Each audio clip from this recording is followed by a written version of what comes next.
देखिए question number third के part third में आपको प्रॉब्लम थी, तो वो मैंने क्वेश्चन लिख रखा है, एक बार देख लेते हैं क्या है क्वेश्चन। क्वेश्चन में लिखा है F X is equal to sine inverse under root X square minus one. अब इसमें हमें sine inverse under root X square minus one का डोमेन निकालना है, तो देखिए वो कैसे निकाल सकते हैं। सबसे पहले मैंने आपको जब साइन इनवर्स का ग्राफ बताया था, उसमें मैंने आपको बताया था साइन इनवर्स एक्स की जो वैल्यू होती है वो लाई करती है -1 और +1 के बीच में, ठीक है। तो -1 जो है वो उसकी लेफ्ट मोस्ट बाउंड्री हो जाएगी और +1 जो है उसकी राइट मोस्ट बाउंड्री हो जाएगी, ठीक है। तो इसका जो डोमेन होगा वो -1, 1 में लाई करने वाला है। अब देखिए -1, 1 में लाई करने वाला है, इसका मतलब ये है जो अंडर रूट एक्स स्क्वायर -1 की वैल्यू होगी, ठीक है। एक्स स्क्वायर -1 की वैल्यू -1 और +1 के बीच में लाई करेगी। अब जाहिर सी बात है -1 छोटा है, तो -1 से ग्रेटर देन इक्वल टू होगी अंडर रूट एक्स स्क्वायर -1 की वैल्यू, और +1 से क्या होगी, लेस देन इक्वल टू हो जाएगी, ठीक है।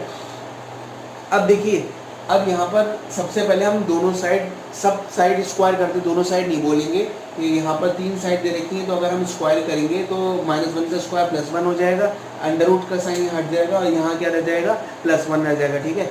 अब देखिए यहाँ पर आपको दे रखा है एक्स स्क्वायर -1, अब ये 1 अगर इधर शिफ्ट कर दें तो कितना हो जाएगा, 1 + 1, यानी कि X square greater than equal to +1 and less than equal to कितना हो जाएगा, 2 हो जाएगा, ठीक है। यानी कि 1 से बड़ी एक्स स्क्वायर की वैल्यू और 2 से क्या होगी, एक्स स्क्वायर की वैल्यू 2 से यहाँ पर हो जाएगी। देखिए ये जो पार्ट दे रखा है एक्स स्क्वायर की वैल्यू हो जाएगी लेस देन इक्वल टू 2। क्लियर है ना बात। अब देखिए यहाँ पर सबसे पहले हमें इतना पार्ट मिल गया, लेकिन हमें वैल्यू निकालनी है एक्स की, ठीक है। एक्स ही हमारा इसका डोमेन होगा, जो भी एक्स की वैल्यू होगी। तो यहाँ पर देखिए सबसे पहले यहाँ पर स्क्वायर रूट लेना पड़ेगा हमें, ठीक है। तो यहाँ जब तीनों साइड स्क्वायर लेंगे तो 1 का स्क्वायर रूट आ जाएगा ±√1 आ जाएगा, एक्स स्क्वायर का स्क्वायर रूट क्या होगा, 2x हो जाएगा, ठीक है।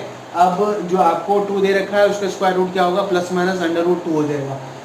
यानी कि अब देखिए जब अगर हम माइनस का साइन लेते हैं तो -√2 की वैल्यू -1 से छोटी होगी, क्योंकि √2 की वैल्यू 1 से बड़ी होती है। लेकिन जब नेगेटिव साइन ले लेंगे तो -√2 छोटा होगा किससे, -1 से छोटा होगा, ठीक है ना। अब देखिए जब माइनस का साइन लेने वाले हैं तो यहाँ पर लेफ्ट मोस्ट जो पोस्चर होगा उसमें आ जाएगा -2 आ जाएगा, और यहाँ क्या आ जाएगा, -1 आ जाएगा। यानी कि x की value greater than equal to होगी -2 की, and less than equal to किसकी होगी, -1 हो जाएगी। अब देखिए यहाँ पर दो आपको पोर्शन मिल गए, एक पोर्शन आ गया हमारा माइनस का, तो माइनस का √2 पे छोटा है तो यहाँ -√2 आ जाएगा, यहाँ -1 आ जाएगा। अच्छा अगर हम प्लस का साइन लेंगे तो ऑब्वियस की बात है √2 बड़ा होगा और 1 की वैल्यू क्या होगी, उससे छोटी होगी, ठीक है। तो यहाँ पर आ जाएगा x greater than equal to 1 and less than equal to √2। तो अब देखिए दो तरीके के हमें रेंजेस मिल रहे हैं, एक रेंज मिल रही है -√2 से -1 और दूसरी मिल रही है +1 से +√2, ठीक है। तो अब देखिए क्या आ रहा है, यहाँ पर एक रेंज आ गई आपकी, ये वाला पार्ट देखिए, एक रेंज आ गई आपकी -√2, -1, ठीक है। अच्छा यूनियन दूसरा क्या होगा, 1, अब यूनियन क्यों लगाया, क्योंकि इनकी यहाँ से लेके यहाँ तक सारी वैल्यूज और साथ में यहाँ से लेके यहाँ तक की सारी वैल्यूज की दोनों ही डोमेन में इंक्लूड करेंगे, ठीक है। तो इसका जो डोमेन होगा वो -√2, -1 यूनियन 1, √2 हो जाएगा, ठीक है। तो इसका सॉल्यूशन अब देखिए cos y = cos x, अगर हमें एक ट्रिग्नोमेट्रिक फंक्शन प्रोवाइडेड है तो हमें अगर उसका ग्राफ बनाना तो किस तरीके से ग्राफ आएगा वो देख लेते हैं। तो सबसे पहले हम ग्राफ के लिए वही अपना y एक्सिस और x एक्सिस लेंगे। तो ये मैंने y' ले रखा है एक्सिस और एक ले रखा है x', ठीक है। तो यहाँ पर देखिए पॉइंट्स कैसे लिए जाएंगे, एक ले लेंगे हम π, 0, यहाँ ले लेंगे -π, 0, यहाँ ले लेंगे 0,1, 0,-1, ठीक है। और एक पॉइंट और लिया जाएगा यहाँ पर 2π, 0 और यहाँ लिया जाएगा -2π, 0। अब y = cos x हमें एक फंक्शन अगर दे रखा है तो अगर हम x की वैल्यू 0 लगाते हैं तो y की वैल्यू क्या आ जाएगी, 1 आ जाएगी, ठीक है। तो एक हमें पॉइंट मिल गया 0,1, वो मैंने यहाँ पर प्लॉट कर दिया, ठीक है। अगला देखिए क्या चाहिए हमें, अगर मैं cos x की वैल्यू लगाता हूँ पाई, तो cos पाई की वैल्यू कितनी होती है, -1 होती है। तो यहाँ पर क्या आ जाएगा, cos पाई की वैल्यू -1 है तो पाई, -1 आ जाएगा, एक पॉइंट ये यहाँ पर हमने प्लॉट कर दिया है, ठीक है। अगला पॉइंट देखिए, अब फंक्शन तो देखिए y = cos x ही है, वो थोड़ी यहाँ पर स्पेस की प्रॉब्लम थी तो मैंने यहाँ लिख दिया है। अब देखिए यहाँ पर y की वैल्यू जब x की वैल्यू जब हम पाई लगाएंगे तो y की वैल्यू यहाँ पर क्या आ जाएगी, -1 आ जाएगी, ठीक है। तो पाई, -1 हमें एक पॉइंट एक्चुअली हम ये ले चुके हैं, पाई, -1 यहाँ पर इसकी ज़रूरत भी नहीं है। यहाँ पर जब हमने एक पॉइंट ले लिया है तो यहाँ पर हम ये ध्यान देते हैं कि माइनस पाई लेते हैं, ठीक है। तो cos minus theta cos theta के इक्वल होता है, ठीक है।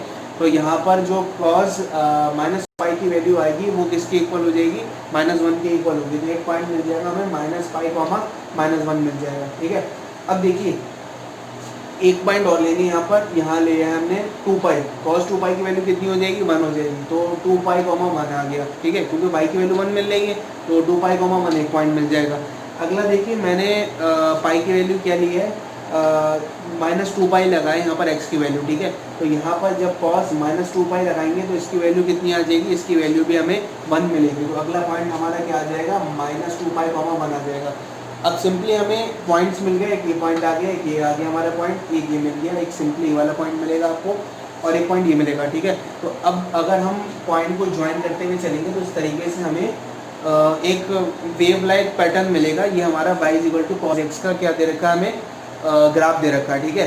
तो एक बार और बता देता हूँ मैं, एक वैल्यू हम लेंगे 0,1, ठीक है, एक हम लेंगे पाई -1 लेंगे और एक लेंगे हम -पाई -1 और अगली वैल्यू क्या ली जाएगी, 2 पाई जब लेंगे माइनस का तो तब भी +1 आएगा और जब प्लस का 2 पाई लेंगे तब भी 1 आ जाएगा। तो इस तरीके से हमें पॉइंट्स मिल जाएंगे।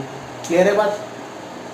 यहाँ पर हमारा पाई -1 आ गया और पाई +1 आपका जो पाई -1 एक पॉइंट यहाँ पर आ रहा है और हमारा एक -पाई -1 आ रहा है, ठीक है। पाई +1 हमें पॉइंट नहीं मिलेगा।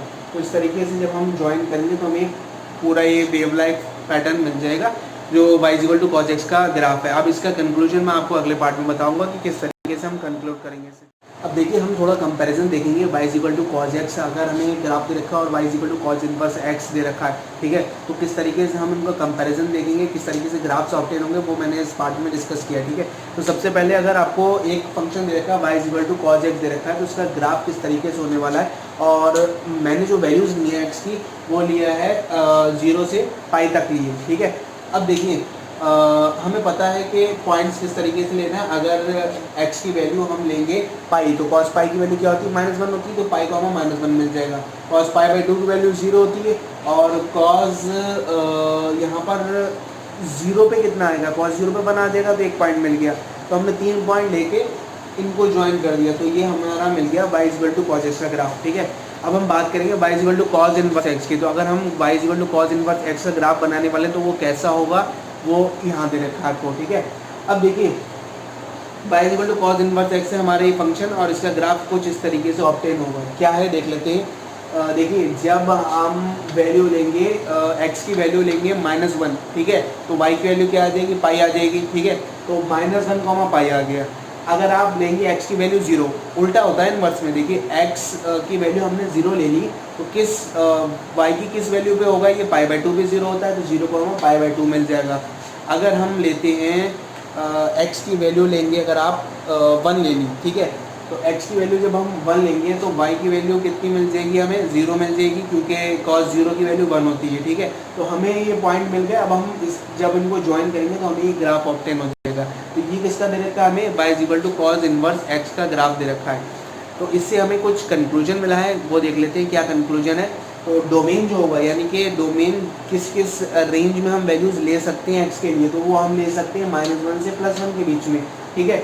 और कोई भी वैल्यू ले सकते हैं, -1 +1 भी इंक्लूड हो सकती है। तो हमारा डोमेन आ जाएगा -1, 1, ठीक है। और जो हमारी रेंज आई है यानी कि जो y की वैल्यू आई है वो ऑलवेज रेंज होती है। तो रेंज कैसे आई है हमारी, पाई से लेके 0 तक आई है, ठीक है। या हम ऐसे बोल सकते हैं 0 से लेके पाई तक आई है, पाई से 0 नहीं बोलेंगे, 0 से पाई बोलते हैं, ठीक है। तो यहाँ पर हमारी जो रेंज आ जाएगी वो 0, पाई आ जाएगी, ठीक है। अब अगर आपसे बोला जाए मिनिमम वैल्यू लीजिए तो मिनिमम वैल्यू के लिए क्या होगा, -1 है मिनिमम वैल्यू और मैक्सिमम वैल्यू क्या है, +1 आ रही है, ठीक है। ऐसे ही इससे हम कंक्लूजन निकाल सकते हैं अपने y = cos x वाले ग्राफ का भी। इससे देखिए कंक्लूजन हमारा क्लियर है।